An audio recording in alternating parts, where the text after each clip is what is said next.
Hi there. In this installment of Mapping to Iris, I wanted to talk to you about good habits. And one very good habit is to save your mapped PDFs to the company's Google Drive. Now, the reason why we do this is because we want to have two databases that house the applications. The one database that houses it is Iris. As you've learned in the previous video, under the administration, import PDFs, electronic signature, import PDFs section, you'll see that all of our mapped applications to Iris are stored here. So this is one database where all these mapped applications are stored.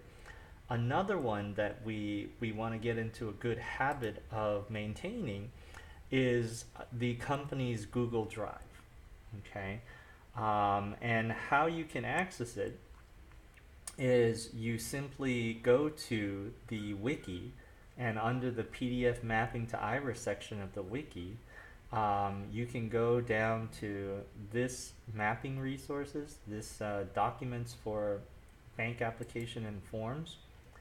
And this is the drive that stores all of our mapped applications to Iris here in the Google Drive. That way, any of the authorized people who this file is shared with can access it, just in case you accidentally delete a file from Iris, and you're sweating it and saying to yourself, oh my god, I just lost this file. Well, there's there's the Google Drive files, and you can always just upload the file that's stored there. So if you open up that link in the wiki, it shows you all the folders that house many of our applications.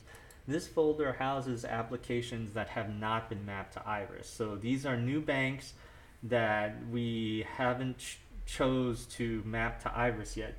Sometimes sometimes there are banks that we don't really do business with a whole lot, or maybe it's a bank that we're not putting as a high priority yet to map to Iris.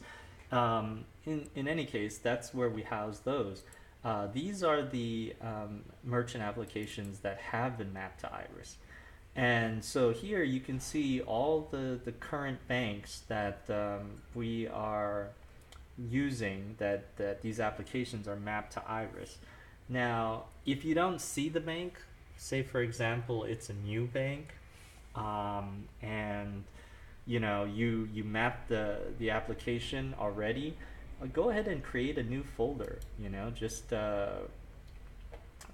go to this top area here and right click, and you can create a new folder, and then you can upload files to that folder and maintain it here. But the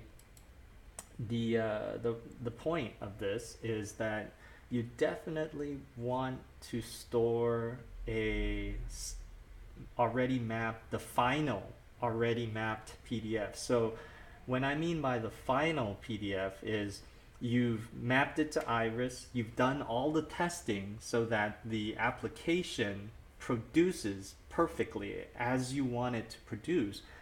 Then you go ahead and save that PDF, that mapped PDF, to this storage. Not the version that didn't work right. You want to have the one that is mapped perfectly, and you've already tested it and everything looks good. Then go ahead and store it here. Okay, so that's that.